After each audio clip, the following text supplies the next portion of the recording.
өнөөдрийн үйл ажиллагаа маань эцэг хөтмөн зориулсан үйл ажиллагаа маань ямар ач холбогдолтой юм болоо? Өнөөдрийн энэ Нобелийн шагналтнуудыг бэлтгэж байгаа, төрүүлж байгаа энэ номын сангийн үйл ажиллагааны одоо нэг ёсондоо бараг нээлтийн энэ оны нээлтийн үйл ажиллагаа болж байгаа гэж би ойлгож байна л да. Тэгээ энд ирсэн эцэг эхчүүдийн хувьд болохоор илүү их мэдээллийг авах юм цаг байна.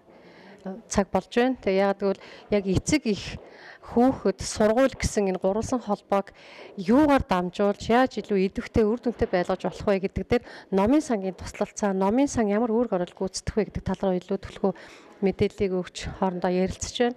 Тэгээд мэдээж хэрэг ямар нэгэн зүйлд ингээд анхдагч нэг юм уриалан дуудах нэг зүйл бас байдаг л да тий. Тэгэхээр тэр нь юу байсан гэхээр яг яагаад бид хүүхдүүдийг ном уншуулах хэвтэй тий. Яагаад хүүхдүүд ном унших хэвтэй.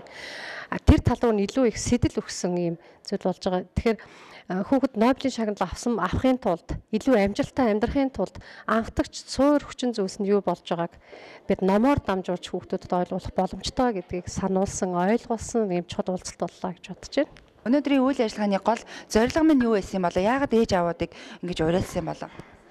За өнөөдрийн гол зорилго гэхлээр ерөөсөө бид нар нийгэм рүүгээ гэр бүлээ өөрчлөх тийм ээ үр хөвгүүдэд зөв боловсон хүмүүжүүлэх тэдэнд үлгэр дуурайл эцэг эхүүд манай үзүүлдэг байх тийм ээ мөн одоо гэр бүлийг одоо бие бинийгаа сонсдог болгоё тийм ээ хүүхдүүдэд зөв хүмүүжүүлдэг болгоё гэдгийг хамгийн гол юм мессежүүдийг л өнөөдөр энэ сургалтаар өгөгдлөө гэж би ойлгож байна.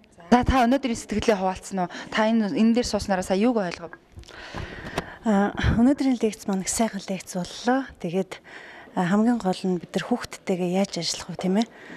Хүүхдэд яаж хүмүүжүүлэх вэ гэдэг энэ сайхан мэдлэгийг олж авсандаа их баяртай байна. Тэгээд энэ сургалтанд сууснараа би одоо хүүхдтэйгээ ажиллах тийм ээ?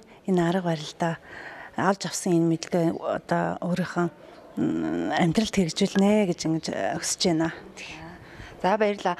Таны хувьд дээр нь таны бодлоор номтой нөхөрлөн гэдэг нь ямар учиртай юм бэ? Та хүүхдээ номтой нөхөрлөхийн тулд юуг таны бодлоор хэрэгжүүлдэг?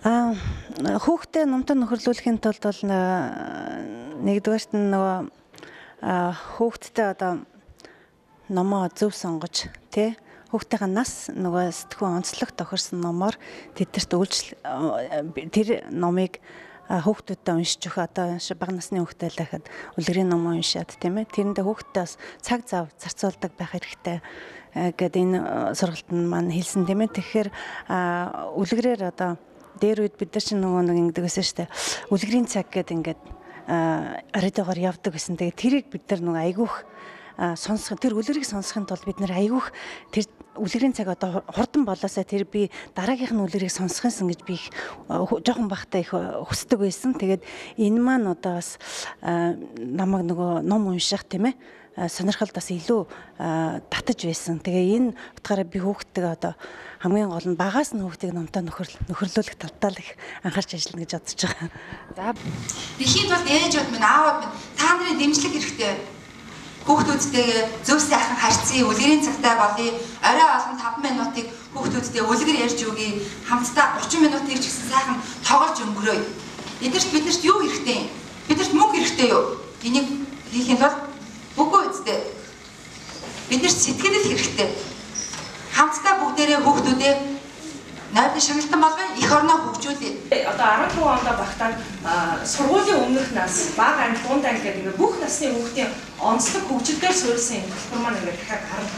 Ийм ба. Энэ жилдээ бол тулгымцсан асуудал гэдэг үгнээсээ бид нар өсвөр үеийн хүүхдүүдийг авсан. Мянган шалтгаан бидэнд байж байдаг.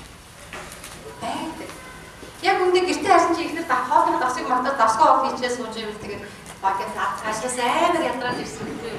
Стресс гэх юм уу шалтгаан болоод тэгээд мэдээж гэж. Хип стресстэй байх уу гэдэг бидээс